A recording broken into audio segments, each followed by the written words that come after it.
నమస్కారం అండి, డాక్టర్ జయప్రకాష్ నారాయణ గారు. నమస్తే శ్రీనివాసరావు.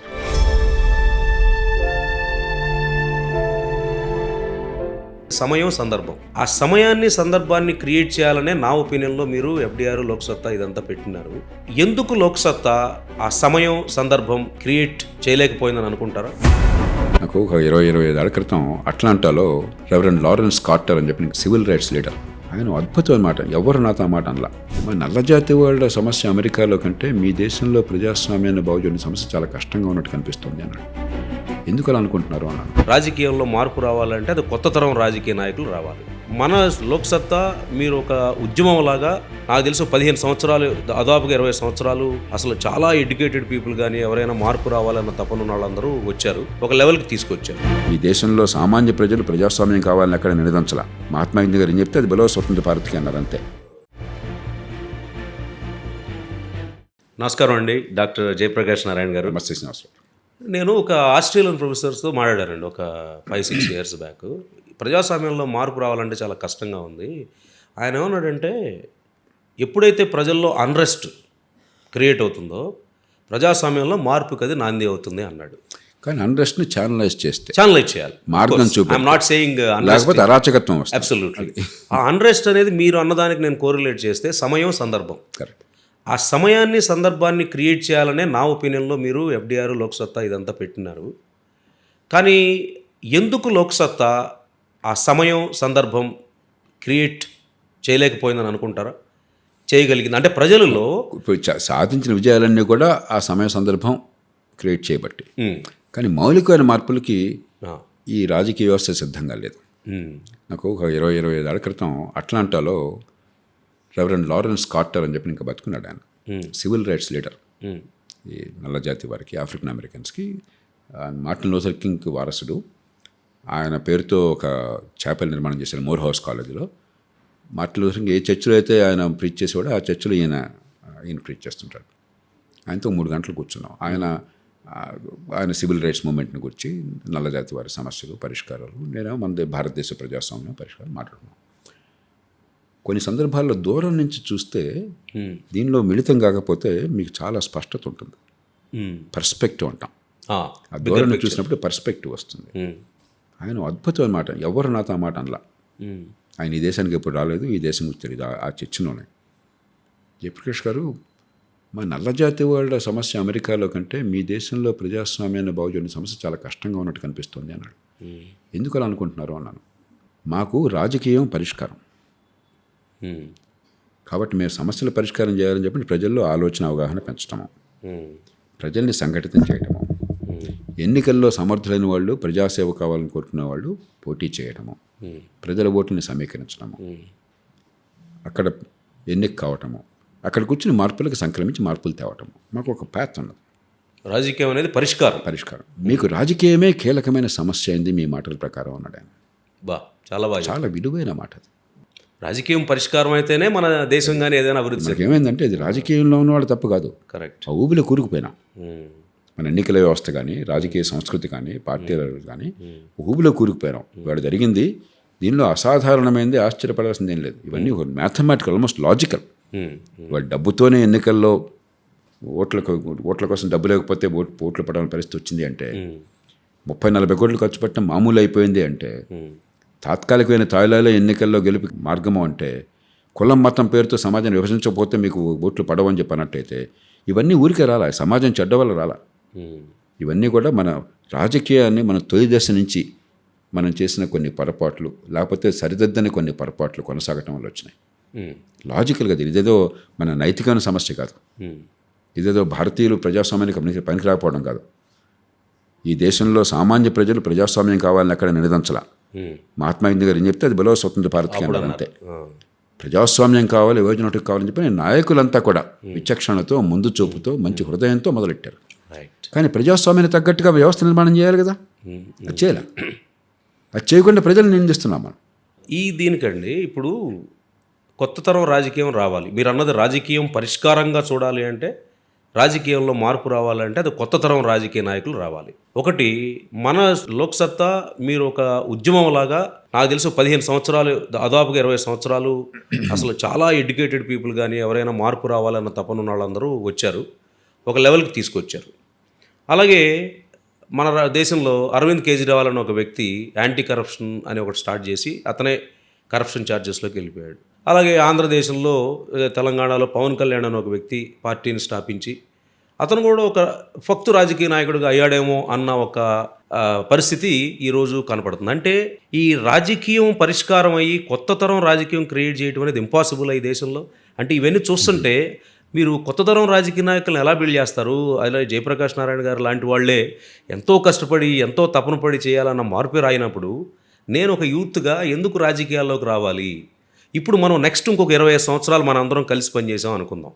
ఏ విధమైన మార్పులు తెస్తే ఈ రాజకీయం పరిష్కారం అవుతుంది, సమయం సందర్భం క్రియేట్ అవుతుంది, ఒక సంఘటిత ఫోర్స్ మళ్ళీ మీరు ఒక ప్లాట్ఫామ్ని ఏమన్నా బిల్డ్ చేయగలుగుతున్నారు? మీరు అన్నట్టుగానే థింక్ ట్యాంక్ ఒక్కటే సరిపోదు. దాని నుంచి పరిష్కార మార్గం రావాలంటే ప్రజలకు అవేర్నెస్ ఉండాలి, సమయం ఉండాలి, సందర్భం ఉండాలి, సిస్టమ్స్లో మార్పులు రావాలి, చాలా ఉంది ఒక ప్రక్రియ.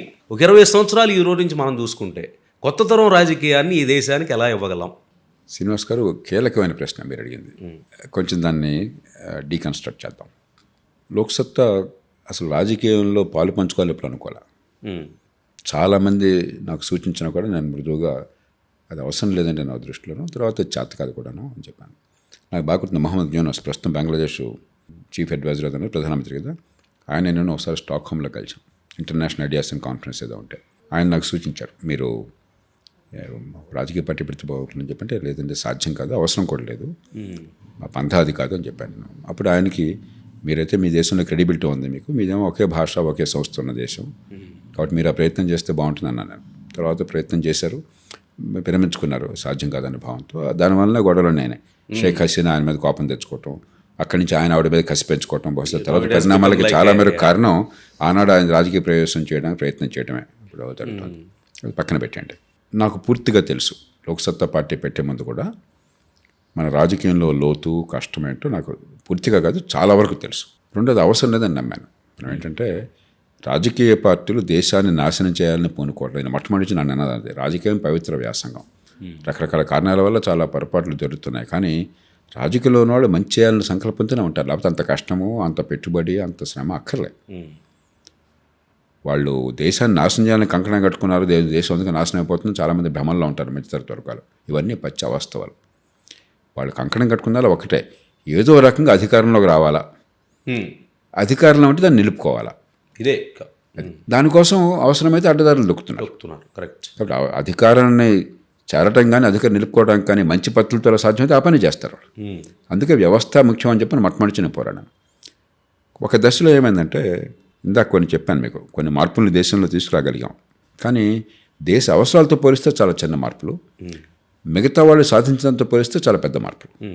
చెట్ల నుంచి ఆవుదం చెట్టే మహావృక్షం. కరెక్ట్. అది నాకు చాలా స్పృహ ఉన్నది. ఇప్పుడు కూడా నేను మనం సాధించిన విజయాలు కాబట్టి గొప్పవి అని చెప్పి అనుకుని దాని చుట్టూ తిరగటం నాకు ఇప్పుడు విప్పారిన కళ్ళతో నిజాయితీగా నన్ను నేను పరిశీలించుకోవటం నాకు అలవాటు. ఇతరులు కానీ నన్ను కానీ ఆబ్జెక్టివ్గా అసెస్ చేయడం నాకు అవగాహన. కాబట్టి సాధించినవి చాలా తక్కువ అని నాకు చాలా స్పష్టత ఉన్నది.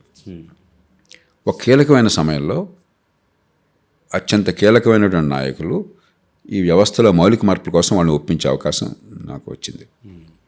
చాలా థరోగా కూర్చుని వాళ్ళ మనసును ఆకట్టుకునే రీతిలో, వాళ్ళ రాజకీయ ప్రయోజనాలు అర్థమయ్యే రీతిలో, వాళ్ళకి లాభం ఎట్లా ఉంటుందో చూపెట్టే రీతిలో దేశ ప్రయోజనాల కోసం చెప్పి నేను తయారు చేశాను. చాలా కన్విన్స్ అయ్యారు, చాలా ఎక్సైట్ అయినారు. తప్పనిసరిగా ప్రయత్నం చేస్తాము, నాకు అధికారం లేదు, మార్చే అధికారం సొంతంగా లేదు, కానీ మా పార్టీలో అగ్రనాయకులు అందరితో కూర్చుని నేను మళ్ళీ మీ దగ్గరికి వస్తానని చెప్పి నేను చాలా సంతోషపడ్డాను. దేశం మార్పుకి అద్భుతమైన రంగం సిద్ధమవుతుంది, ఎంతకంటే కావాల్సిందే ఉందని చెప్పాను. అలాగే ఇతర పార్టీలు కీలక నాయకులు అందరితో మాట్లాడడం జరిగింది. అందరూ ముఖ్యంగా ఒక కీలకమైనటువంటి వామపక్ష నాయకులు, మేము దానికి అనుకూలం, ఇది కావాలి, కానీ మేము మాత్రం గొంతు విప్పాం, అక్కడి నుంచి వస్తే మాత్రం మేము గొంతు విప్పుతాం. అదేమిటండి అంటే, కాదు అంతే, మళ్ళీ ఎన్నిసార్లు మాట్లాడినా ఇదే సంగతి, పిడివాదం. ఎందుకంటే వాళ్ళకున్న బలాన్ని ఆ పిడివాదం కోసం ఉపయోగించదలుచుకున్నారు. అంతే. ఢిల్లీ ఎయిర్పోర్ట్ ప్రైవేటైజేషన్ ఆపాలా, లేకపోతే ప్రపంచ వాణిజ్య ఒప్పందంలో భాగస్వామ్యాన్ని ఆపాలా, అంతే, ఏదో కొన్ని ఉన్నాయి వాళ్ళకి. అభివృద్ధి అనేది ప్రయారిటీ కాదు. సో దాన్ని పట్టుకుని అంతేగాని దేశ రాజకీయాన్ని మౌలికంగా మార్చే అవకాశం వచ్చింది దాన్ని ఉపయోగించాలని చెప్పి ఆలోచన లేకుండా పోయింది. 1 నెల తర్వాత ఈ అగ్రనాయకులు మాతో మాట్లాడుతూ ప్రయత్నం చేశాము, మన అధికారులు ఉన్నా మనకెందుకు ఈ గొడవలని కూడా వాళ్ళు చెప్తుంటారు అని పెదవిరుస్తున్నారని చెప్పన్నారు. ఆ క్షణంలో నేను అన్నాను, దేశం తేలిగ్గా మారాలని చెప్పంటే ప్రతి మనిషి కూడా సోమరిపోతు, పెద్ద కష్టం లేకుండా వేగంగా మార్చాలని కోరుకుంటాం, అంతే కదా. సునాయాసంగా పనిచేయదు, సునాయాసం కోసం ప్రయత్నం చేస్తాం కదా. సునాయాసంగా జరగడం ఏంటి దేశంలో మార్పు? అగ్రస్థానంలో ఉన్న మీలాంటి వాళ్ళందరూ మీ వ్యక్తిగతంగా లేకపోతే మీకు రాజకీయంగా మీ పార్టీలకు లాభము, దేశానికి ప్రయోజనం రెండు అర్థం చేసుకుని రెండు సంధానిస్తే వేగంగా జరుగుతుంది. మాలాంటి వాళ్ళని తలాకాస్ చేస్తాం, మార్పు వస్తున్న తృప్తి ఉంటుంది, కష్టం లేకుండా పని అయిపోతుంది. అందుకు మీరు సిద్ధపడకపోతే జీవితాన్ని ఈ దేశంలో మార్పు కోసం అంకితం చేసిన వాళ్ళం ఎంత కష్టమైనా దానికోసం ప్రయత్నం చేయాల్సి వస్తుంది, ఇంకో మార్గం లేదని. ఆ క్షణం నా మనసులో బహుశా ఒక 10% ఓట్లు కనుక మనం సేకరిస్తే ఈ మార్పు కోసం ఇన్ఫ్లుయెన్సర్స్ అవుతారు. ఈ 10% ఓట్లు లేకపోతే వాళ్ళు మనుగడలేదు. ఈ 10% ఓట్లు మనకు అధికారం రాదు, కానీ మీరు చెప్పిన ఇన్ఫ్లుయెన్స్ వస్తుంది. కాబట్టి నేను ఇందాక చెప్పాను, రాజకీయ పార్టీలు దేశాన్ని నాశనం చేయాలని కంకణం కట్టుకోవాలి. 10% మంది ఇది కోరుకుంటున్నారు, ఈ మార్గాన్ని మనం వెళితే మనకు ఆ ఓట్లు వస్తే అధికారం వస్తామంటే గబాల్ నా మార్కు వచ్చేస్తారు. ఆ 10% ఓట్లు ఉన్నాయని నేను అంచనా వేశాను. ఆర్థిక సంస్కరణలు వచ్చినాయి, మరి టెక్నాలజీ వచ్చింది, కమ్యూనికేషన్స్, టెలివిజన్, మిగతావన్నీ అదొరకంత మొనోపలి ప్రభుత్వానికే ఉండేది, అవంతా విశృంఖలంగా వచ్చినాయి.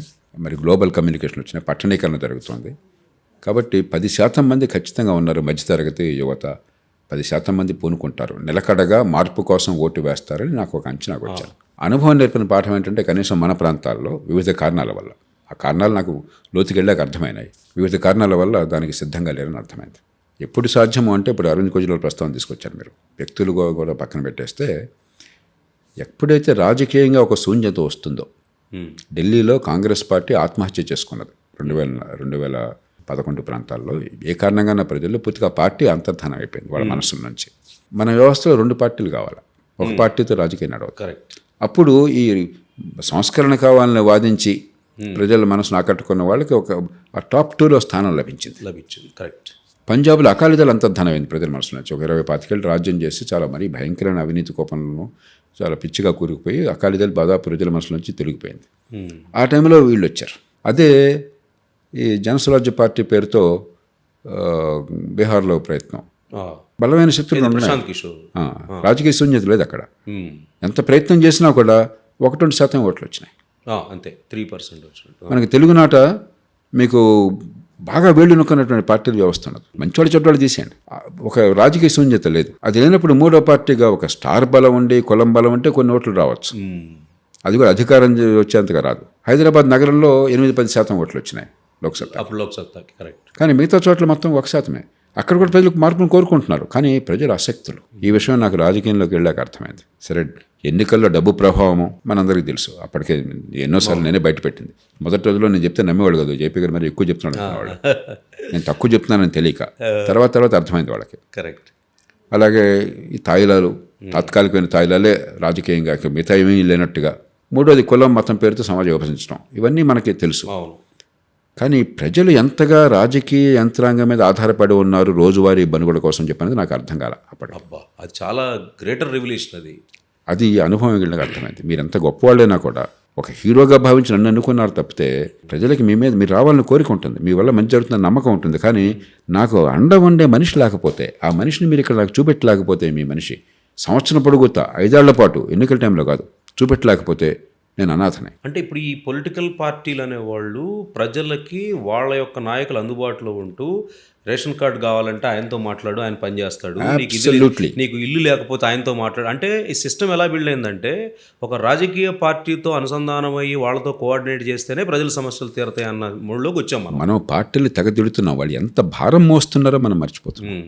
ఇప్పుడు వాళ్ళు తప్పు చేసింది ఎక్కడంటే స్థానిక ప్రభుత్వాలను బలంగా ఏర్పాటు చేసి జవాబుదారీగా చేసి వాళ్ళు పనిచేసేట్టుగా మీరు బెత్తం పట్టుకుని చూసుకోవాల్సింది. పరిపాలన యంత్రాంగాన్ని జవాబుదారీగా చేసి జీతం తీసుకుంటున్న వాళ్ళు, ప్రజల కోసం పనిచేసిన వాళ్ళు, ప్రజలు నెత్తి మీద కూర్చోకుండా ఎవరితో మాట్లాడుతున్నా తెలుసని అహంకరించకుండా వాళ్ళు పనిచేసేట్టుగా ఏర్పాటు చేయవలసింది. ఈ రెండిట్లో విఫలం అయిపోయి ఆ భారాన్ని పార్టీలు మోసే పొలిటికల్ పార్టీ వాళ్ళు ఎత్తుకున్నారు. ఎందుకంటే కాంగ్రెస్ పార్టీ తొలితో వచ్చినప్పుడు స్వతంత్ర పోరాటంలో భాగస్వామ్యం ఉంది, మరి గొప్ప కీర్తి ఉన్నది, త్యాగాలు చేశారు, ప్రతి ఊళ్ళో యంత్రాంగం ఉన్నది. కాబట్టి వీళ్ళు ఈ వ్యవస్థను ఎట్లా బాగు చేయాలని చెప్పి ఆలోచించకుండా ఆ భారాన్ని వాడు మొదలెట్టారు. అది ఆనవాయితీ అయిపోయింది దేశంలో. అంటే మీరు వెరీ ఇంపార్టెంట్ పాయింట్ తీసుకొచ్చారండి. లోక్సత్తా మీరు వచ్చినప్పుడు పరిస్థితుల్లో మార్పు తీసుకురావటం చేయగలం అనుకున్న దాన్ని చూసుకుంటే లోపలికి డీటెయిల్గా వెళ్ళినప్పుడు 5 సంవత్సరాలు ఎవ్రీ మినిట్ ఎవ్రీ అవరు ప్రజలకి అందుబాటులో ఉండే రాజకీయ నాయకులు ఉండి మేము మీకోసం ఉన్నాము, మీకోసం మేము పనిచేస్తాము అన్న సిస్టంలో ఉన్న పార్టీలు కొంతవరకు సక్సెస్ అయింది. అవి ఉంటే వాళ్ళల్లో ఎవరో ఒకళ్ళు ఎలుగుతారు. అప్పుడు ప్రజలు ఏంటంటే నాకు వీళ్ళు ఇక్కడ ఉన్నారు, ఎక్కడో కూర్చొని ఏదో మార్పు తీసుకొస్తాను అనే కంటే నా దగ్గర నా ఎదురుగా ఉన్న వ్యక్తులు నాకు పనిచేస్తున్నారు, ఏ పార్టీ అయితే నాకు పనిచేస్తున్నారు అన్న వ్యూలో ప్రజలు వచ్చేసి అది పాతుకుపోయిన వ్యవస్థలో మాత్రమే సాధ్యం. పాతుకుపోయిన పార్టీలకి కోటాను కోట్ల రూపాయలు ఖర్చు పెడుతున్నప్పుడు మాత్రమే సాధ్యం.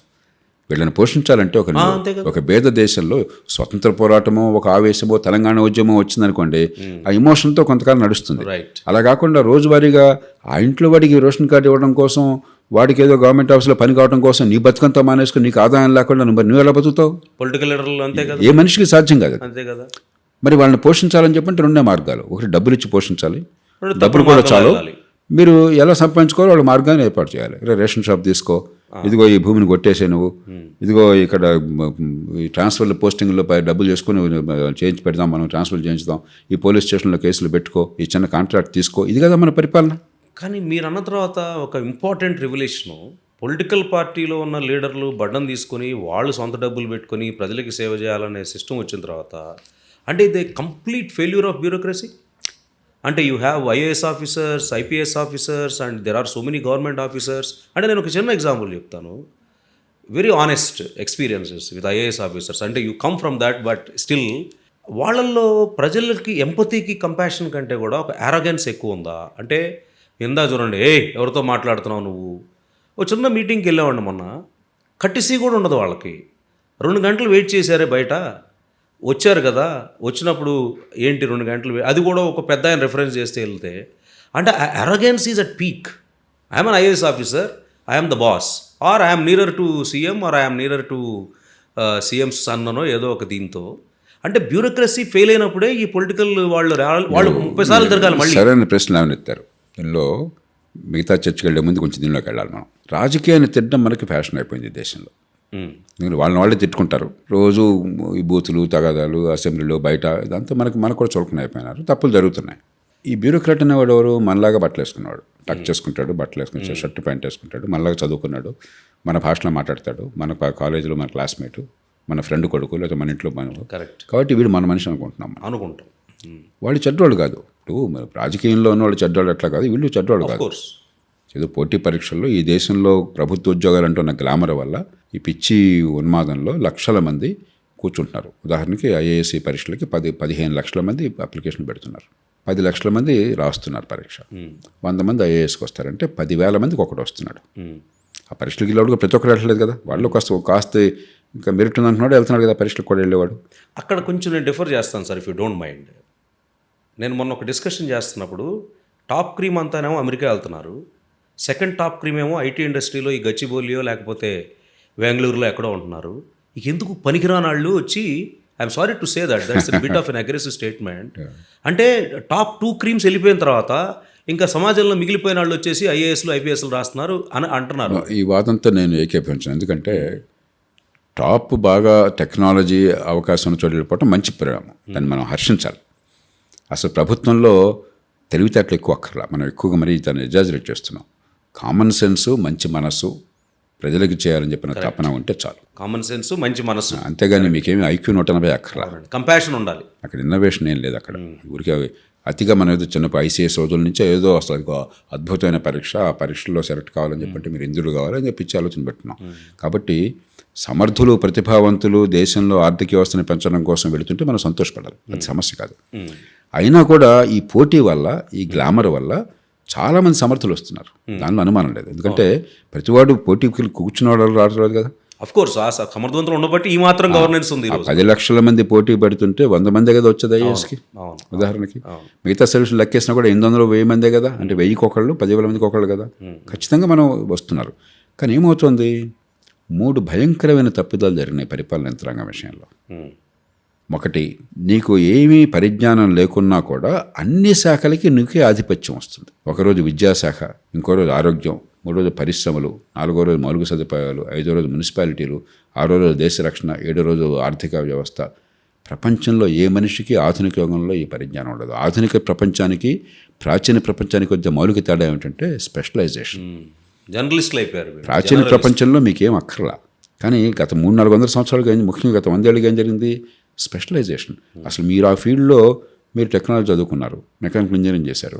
అది చేసినా కూడా మీరు రోజు ఆ విషయం ఆ ఫీల్డ్లో కనుక మీరు ఇన్వాల్వ్ కాకపోయినట్లయితే, కొత్త పొంతులు మీకు అర్థం కాకపోతే యువర్ అవుట్ ఇది. అంతే, అవుట్డేటెడ్ అయిపోయింది. అలాంటిది ఏదో ఒకరోజు పరీక్ష రాశారు, మీ అదృష్టం కొద్దినో లేకపోతే ఆ రోజు ఎగ్జామినర్ కొంచెం ప్రసన్నంగా ఉండబట్టో, డిపెండ్స్, లేకపోతే 4-5 సార్లు మీరు పరీక్ష కుస్తీలు బట్టి రాయబట్టో ఏదో మీరు సెలెక్ట్ అయినారు. అంటే ప్రపంచంలో అన్ని విషయాలు, అన్ని సందర్భాల్లో అన్ని తెలుసా మీకు? పబ్లిక్ ట్రాన్స్పోర్ట్ ఉంది తెలుసా మీకు? అసలు ఏమన్నా? కరెక్ట్, మీరు అందరూ రైట్. అది చిన్న విషయం. పబ్లిక్ ట్రాన్స్పోర్ట్ తెలుసా మీకు? అర్బన్ మేనేజ్మెంట్ తెలుసా మీకు? ట్రాఫిక్ కంట్రోల్ తెలుసా మీకు? ఇరిగేషన్ తెలుసా? లేదా అద్భుతమైన టెక్నాలజీస్ వస్తున్నాయి, కన్స్ట్రక్షన్ టెక్నాలజీ, మీకు తెలుసా? దాని గురించి అవగాహన ఉందా? ఏం అహంకారం మనకి? కాబట్టి జనరలిస్ట్ అప్రోచ్ డిజాస్టర్. ప్రపంచంలో ఇది పెట్టిన బ్రిటిష్ వాడి లేదు, అది మనకే ఉంది. కరెక్ట్, మనం ఇంకా మార్చలా.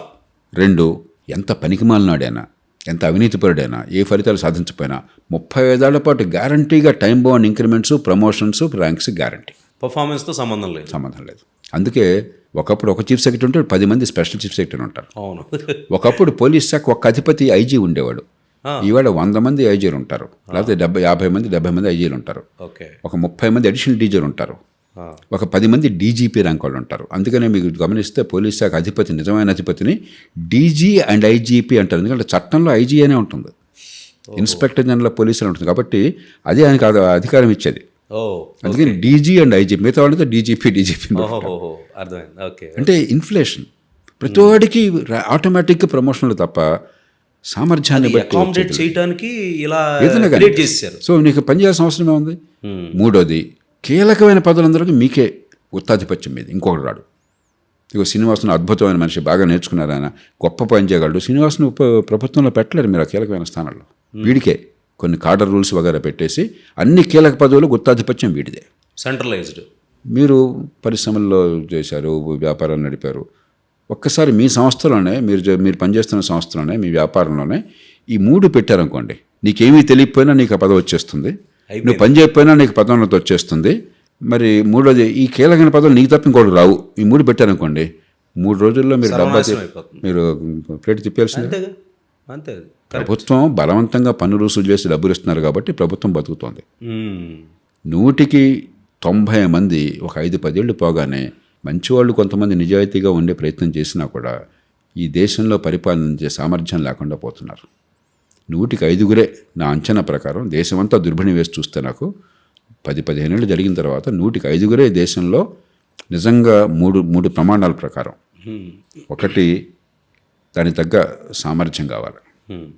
2, ఆ సంకల్పం కావాలి. 3, ఆ నిజాయితీ కావాలి. ఈ 3 కనీసం కావాలి కదా. చేయాలన్న తపన కావాలి, చేసే సామర్థ్యం కావాలా, మరి ప్రజా జీవితంలో నిజాయితీ కావాలా. ఈ 3 అంచనా వేస్తే మీరు 100కి 5 తేలుతున్నారు. చాలా తక్కువ. కొందరు ఉన్నారు అద్భుతంగా చేస్తారు, 20% అన్నా ఉండాలి, అద్భుతంగా చేస్తున్నారు కొందరు. ఇప్పుడు ప్రజెంట్ క్యాబినెట్ సెక్రటరీ సోమనాథన్ ఉన్నారు, ఫైనాన్స్ సెక్రటరీ చేశారు గతంలో, బ్రహ్మాండంగా చేస్తున్నారు. సామర్థ్యం ఉంది, సంకల్పం ఉంది, నిజాయితీ ఉంది, అన్నీ ఉన్నాయి. ఆ లేరని దాంట్లో ఉన్నారు, కొంతమంది ఉన్నారు కాబట్టి అది బాగుంది చెప్పుకుంటున్నాం మనం. కానీ మిగతా వాళ్ళంతా ఇంత వడపోసి మీరు తీసుకున్నామే, ఇంత అధికారం చిన్న వయసులో కట్టబెట్టామే, వాళ్ళని ఉపయోగించుకోకపోవటం మన తప్పు. వాళ్ళని తిట్టలా నేను. ఆ ఇన్సెంటివ్ స్ట్రక్చర్ మనం క్రియేట్ చేసాం. దాన్ని అలా ఉంచమని ఎవడన్నాడు మిమ్మల్ని? అంటే policy makers are not doing their job. Exactly, అంతే కదా. ఎగ్జాక్ట్లీ. ఎందుకంటే అది కాంప్లసెన్సీయా? అంటే ఏ మార్పు తీసుకున్నప్పుడు మోడీ గారు ఫర్ ఎగ్జాంపుల్ ఏదో joint secretary level. Excellent question. పరిపాలనా సంస్కరణ సంఘంలో సభ్యుడిగా నేను చాలా అంశాల దృష్టి కేంద్రీకరించాను. ప్రధానంగా పరిపాలనా యంత్రాంగంలో ఇప్పుడు 3 అంశాలు ఊరికే రావట్లా, చాలా లోతైన ఆలోచనతో చెప్తాను. నేను గట్టిగా వాదించాను. ఒక బ్యాచ్ 1978 బ్యాచ్ జాతీయ స్థాయిలో ప్రభుత్వ సెక్రటరీలు అవుతున్నప్పుడు, అంటే అత్యున్నత పదవి, రాష్ట్రంలో ప్రధాన కార్యదర్శులు, జాతీయ స్థాయిలో సెక్రటరీలు, కార్యదర్శులు, వాళ్ళందరూ ఆ స్థాయికి వచ్చినప్పుడు ఒక 4 రోజుల పాటు ఒక శిక్షణా కార్యక్రమం ఉంటుంది. ఐఐఎం అహ్మదాబాద్లో ఏర్పాటు చేశారు. నన్ను ముఖ్య అతిథిగా పిలిచారు దాని ఇనాగరేషన్కి. నేను చాలా హృదయమంతా విప్పి పెట్టాను. ఈ దేశంలో మీరు ఎంత సమర్థులైన వాళ్ళు వచ్చారు, ఎంత తపన లేకపోతే ఇక్కడికి వస్తారు. ఇప్పుడు మీ స్థానంలో ఉన్న వాళ్ళే, మీ తోటి వాళ్ళే వేరే ఎంచుకున్నప్పుడు పరిశ్రమల్లోకో మార్కెట్లోకి వెళ్ళినప్పుడు మీకంటే 10 రెట్లు సంపాదిస్తున్నారు, 100 రెట్లు సంపాదిస్తున్నారు. మీరు కావాలని వచ్చారు ఇక్కడికి. ఇది చివరి పోస్టింగ్. ఒక అద్భుతమైన అవకాశం. ఎందుకంటే మనం అనుకున్న ఫలితాలు ఇవ్వలేకపోతున్నారు దేశంలో. మనకు అంత సంకల్పం ఉన్నా కూడా మీరందరూ నిగ్గు తేల్చి వచ్చిన వాళ్ళు. జాతీయ స్థాయిలో కొంచెం పడపోస్తారు వనరు శాఖ వచ్చినప్పుడు. ఈ వ్యవస్థలో ఈ 3 సమస్యలు ఉన్నాయి. ఈ 3ని మార్చడం కోసం మనం మొదలెడదామని చెప్పి నేను చాలా ప్యాషనేట్గా నేను వాళ్ళ ముందు పెట్టాను. Stony silence. ఇది కాదు అనేటువంటి నైతిక స్థైర్యము, మేధా సంపత్తి లేదు, ఇది వాస్తవం కాబట్టి. ఇది చేద్దామన్న మనసు లేదు. ఇది ఒకటి అనవసరంగాను. ఏదో హాయిగా ఉంది కదా, మన ఎలీట్ సర్వీస్ కదా, మనం గొప్ప దీనిలో ఉన్నాం కదా, మనం ఒక పెద్ద క్లబ్ కదా, అజ్ఞాసాలు ఉన్నాం కదా, మనం జవాబుదారీగా ఉండటం కోసం దీనిలో మార్పులు కావాలని చెప్పి టోటల్ సైలెన్స్, స్టోనీ సైలెన్స్. ఎందుకంటే మీ ఇన్సెంటివ్స్ ఒక క్లబ్గా ప్రస్తుతం అనేది బాగుంది. మీకు అంతేగా సమాజం పూనుకోవాలా. ఒక కంఫర్ట్ జోన్లోకి వెళ్ళిపోయాం. మీకు బాగుంది కానీ మాకు బాగోలేదు, లేదు, మాకు ఫలితాలు కావాలి. ఫలితాలు కావాలంటే ఇది పద్ధతి కాదు. చైనా చూడండి సర్వేగంగా మార్పులు సాధిస్తుంది. చైనాలో everybody is a technocrat. China పాలిట్ బ్యూరోలో ప్రతి ఒక్కరు టెక్నోక్రాట్. కరెక్ట్. అసలు చైనాలో కింద స్థాయిలో అద్భుతమైన ఫలితాలు సాధించకపోతే పై స్థాయికి వెళ్ళాడు అసలు. అంతే కదా, వాడు వెళ్ళడు. మెరిటోరియస్. కాబట్టి చైనా ఆషామాషిగా రాలా. అవునండి. ఓ పక్కన రేషనల్ థింకింగ్, తార్కిక దృక్పథంతో ఆలోచన చేసి నిర్ణయాలు తీసుకోవటం, రెండో పక్కన యంత్రాంగంలో సమర్థనలు ఎంపిక చేసి పైకి తీసుకురావటం, వాళ్ళలో సామర్థ్యాన్ని, ఆ ఎక్స్పర్టీజ్ని, నైపుణ్యాన్ని పెంచడం, జవాబుదారితనం. సరే, మిగతాది నియంతృత్వం అనేది అంతా కరెక్టే. అది పక్కన దానివల్ల మాత్రం వాళ్ళ నియంతృత్వం చాలా దేశాల్లో ఉంది. నియంతృత్వం ఉన్న వాళ్ళ డీసెంట్రలైజ్డ్ గవర్నెన్స్ చాలా బాగుంటుంది. ఎగ్జాక్ట్లీ. స్థానిక ప్రభుత్వాల్లో చైనా 51% చైనాలో స్థానిక ప్రభుత్వాల్లో ఖర్చు అవుతుంది. భారతదేశంలో 3%. అంతా సెంట్రలైజ్డ్. కాబట్టి ఎవరు డెమోక్రసీ వాళ్ళ మనం నిజాయితీగా ఆలోచిస్తే డెమోక్రసీ అంటే ఓటుకి అరుపుకి పరిమితం అయితే మన గొప్ప డెమోక్రసీ. ఎగ్జాక్ట్లీ. డెమోక్రసీ అంటే ప్రజలకు అందించే ఫలితాలు, జవాబుదారితనం అయితే మనకంటే వాళ్ళు బాగా ముందు అక్కడి నుంచి నేర్చుకోవాలి, కొంచెం హంబుల్గా నేర్చుకోవాలి. కాబట్టి అక్కడ ఇది మార్చాలన్న కోరిక అక్కడ లేదు. మార్పించాలన్న కోరిక ఎందుకు రావట్లేదు? మీరు సరైన ప్రశ్న అడిగారు. మోదీ గారు కావచ్చు, ఇంకోళ్ళు కావచ్చు, నిజంగా ఆయన తలుచుకుంటే చేయగలడు.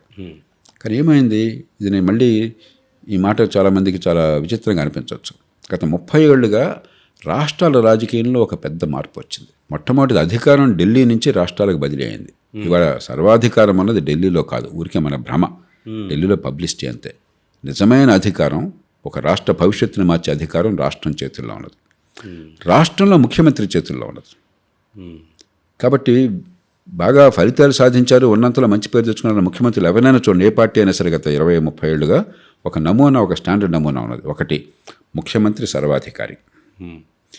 2, ఆయన ఎట్లాగొట్ల పార్టీని, తర్వాత ప్రజల ఆదరణ పొందడం నేర్చుకున్నాడు. పార్టీని తన గుప్పిట్లో పెట్టుకోవటము, రోజువారీ ఇబ్బంది లేకుండా చేసుకోవటము, ప్రజల ఆదరణ పొందడం కోసం తగిన పథకాలు వగైరా ఏర్పాటు చేయటము. 3, తనకు నచ్చినా తాను నమ్మినా ఉన్నంతలోగా సమర్థనుకున్న వాళ్ళు 10 మంది అధికారుల్ని తన పక్కన పెట్టుకుని పూర్తిగా అధికారం వాళ్ళ చేతికిచ్చి వాళ్ళ ద్వారా ఫలితాలు సాధించడం, వాళ్ళ ద్వారా వ్యవస్థ మీద నియంత్రణ ఉండడం. మీ ఎమ్మెల్యే మీద పట్టు కావాలంటే మీ అధికారి ద్వారా పట్టుండాలి, మీకు ప్రతిపక్షం మీద పట్టుండాలంటే మీ అధికారి ద్వారా పట్టుండాలి, మీ మంత్రుల మీద పట్టుండాలని చెప్పంటే ఎమ్మెల్యే ద్వారా పట్టుండాలి, మీ అధికారి ద్వారా పట్టుండాలి. పనులు వాళ్ళే కదా చేసేది, వాళ్ళు ఆపితే అయిపోయినట్టే వాళ్ళ ద్వారా. అందుకనే చూడండి, మీరు చాలాసార్లు ముఖ్యమంత్రికి అనుచరులు, అనుయాయులుగా ఉన్న అధికారులు మంత్రుల కంటే పెద్దవాళ్ళు. కరెక్ట్. వాళ్ళ మాట కూడా వినరు వీళ్ళు చాలా చోట్ల. ఇది దాదాపు అన్ని రాష్ట్రాలు అనువైతుంది. స్టాలిన్ కావచ్చు, జయలలిత కావచ్చు, చంద్రబాబు నాయుడు కావచ్చు, రాజశేఖర రెడ్డి కావచ్చు, లేకపోతే నరేంద్ర మోదీ కావచ్చు, నవీన్ పట్నాయక్ కావచ్చు. ఈ మనుషుల వివిధ రీతిలో ఒక్కొక్క మనిషి తీరు ఒక్కో రకం నాయకత్వం, అది పక్కన పెట్టండి. కానీ ఒక నమూనా వచ్చింది దేశంలో చాలా మేరకు. ఈ నమూనా ఉన్నప్పుడు ఏమవుతుంది, ఈ పరిపాలనా యంత్రాంగాన్ని మనం అప్సెట్ చేసి మొత్తం మార్చాలంటే వాళ్ళ ద్వారా మనం వ్యవస్థను శాసిస్తున్నాం, ఏమైపోతుందన్న భయం, వాళ్ళని వ్యతిరేకించడం ఆసక్తి. ఎవరికి భయం? ముఖ్యమంత్రి కానీ ప్రధానమంత్రి కానీ. ఇవాళ ప్రధానమంత్రి గారు కూడా అంటే ఇప్పుడు ఆయన రాష్ట్రానికి ఉన్నటువంటి రాష్ట్రంలో నమూనాని జాతీయ స్థాయికి బదిలీ చేశాడు. ఇప్పుడు నేను ఏదైతే చెప్పానో అదే నమూనా జాతీయ స్థాయిలో పనిచేస్తుంది. అది అవసరం కూడా కొంతమేర. కానీ ఎల్లకాలం దీని మీద ఆధారపడడం సరైనది కాదు. ఫలితాలు ఒక స్థాయి దాటి మనం అందించలేకపోతున్నాం. ఇది ప్రజాస్వామ్యం కాజాలదు. దీన్ని మార్చాలంటే మౌలికమైన మార్పు కావాలన్న ఆలోచనకు వెళ్ళేది. ఎందుకంటే ఆ సాహసం చేయట్లా, చాలా రిస్కీ అది. ఎందుకండి రిస్క్? మరి ఈ యంత్రాంగాన్ని మీరు ఉపయోగించుకున్నప్పుడు ఈ అధికార యంత్రాంగాన్ని అసంతృప్తి కలిగే పని ఉన్నట్టే రేపు వాళ్ళు సాబిటేజ్ చేస్తే ఏమవుతుంది? మీకు ఎలక్షన్లో సాబిటేజ్ చేయొచ్చు. ఎలక్షన్లో కాదు, పరిపాలనలో సాబిటేజ్ చేస్తారు. ఒక చిన్న ఉదాహరణ ఇస్తాను మీకు. మన ఆర్థిక మంత్రి నిజాయితీకి మారిపోయారు, దేశ ఆర్థిక మంత్రి. మన ప్రధానమంత్రి నిజాయితీకి మారిపోయారు. ఆర్థిక వ్యవస్థను సంక్షోభం నుంచి బయటికి తీసుకొచ్చారు, స్థిరత్వం ఇచ్చారు. పన్నుల వసూళ్లు బాగా ఉన్నాయి ఉన్నంతలోనూ. ఆర్థికంగా కొంత public finances prudent public finances ఉన్నాయి. నిజంగా బ్యాంకులను చాలా మంచి స్థానంలో తీసుకొచ్చారు. కానీ ఎవరినైనా పారిశ్రామికవేత్తను అడగండి, మీకు అనుభవం కూడా చూడండి, మీకు ఇన్కమ్ ట్యాక్స్ కానీ లేకపోతే ఇండైరెక్ట్ ట్యాక్సెస్లో కానీ ఎంత అవినీతి ఉంది స్థానికంగా. ఎందుకని ఆపలేకపోతున్నారు? గట్టిగా చూసుకుంటే వీళ్ళంతా సహకరించకపోతే వచ్చే పనులు వసూలు లేకపోతాయి, సంక్షోభంలో పడతాం. పట్టించుకోకుండా వదిలేస్తే అవినీతి ఆపలేకపోతున్నాం, సంకటనలు పడిపోతున్నారు. నేను చాలా ఓపెన్గా చెప్తాను అన్నమాట. కానీ bureaucratic system seems to be more powerful than political system in a way yes, మన దేశంలో. ఎందుకంటే మొదటి నుంచి అవి తయారు చేసాం కాబట్టి దీని నుంచి బయటపడాలి. ఈవేళ నరేంద్ర మోదీ గారికి అవకాశం ఉంది. ఎందుకంటే ఫుల్ మెజారిటీ ఉంది. మెజారిటీ ఉండటమే కాక మెజారిటీ చాలామందికి ఉండొచ్చు, కానీ ప్రజల్లో ఆయన మీద నమ్మకం. మార్పు తీసుకురాగలను. ఎందుకంటే ఈ నిజాయితీపరుడు. ఇప్పుడు ఉదాహరణకి నోట్బందీ చేశారు, ఇది డిమానిటైజేషన్. ఉద్దేశం మంచిదని కూడా చేసిన తీరు భయంకరమైనది, చాలా పొరపాటు జరిగింది. కరెక్ట్. అయినా ప్రజలు క్షమించారు. ఇంకో దేశంలో అయితే కమ్యూనిస్ట్ చైనాలో అయినా సరే ప్రభుత్వాన్ని దింపారేసారు. కానీ మళ్ళీ రావడం అనేది ఈ దేశంలో ప్రజలంతా క్షమించారు, ఎందుకంటే మంచి ఉద్దేశంతో చేశారు. లేదు ఇబ్బందులు పడ్డా కూడా మంచిదే కదా, మంచి మనిషే కదా, ఆ నమ్మకం ప్రజల్లో ఉంది. నరేంద్ర మోదీ గారు అంటే ఆ విశ్వాసం ఉన్నది. ఆయన శత్రువులు కూడా ఆయన అవినీతి పడ్డారు వాళ్ళు అంటారు. కరెక్ట్. ఆయన క్రోనీ క్యాపిటలిజం మరొకటి కొన్ని ఆరోపణలు నిజం అబద్ధం చేయొచ్చు తప్పితే ఆయన అవినీతిని ఎవరు, ఆయన సంకల్పాన్ని ఎవరు ప్రశ్నించరు.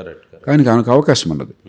మరి తలుచుకోవాలి ఈ దేశంలో జాతీయ నాయకత్వం. ఇప్పుడు ఎందుకంటే వచ్చే 25 ఏళ్ళు చూస్తే దుర్భరం వేస్తే ఆ స్థాయిగా నాయకత్వం వచ్చే అవకాశం దేశంలో కనపట్ల. కరెక్ట్. కాబట్టి ఉన్నదాంతో తృప్తిపడి కొన్ని ఫలితాలు సాధించి ఊరుకోవటమా, మౌలికంగా వ్యవస్థను మార్చి చైనా రీతిని మనం కూడా ఒక గొప్ప దేశంగా వేరడానికి మార్గాన్ని చూపెట్టి ఈ దేశంలో సామాజిక అవకాశం కల్పించడం, అది తేల్చుకోవాలి. ఈ గందరగోళంలో ఉన్నాం మనం.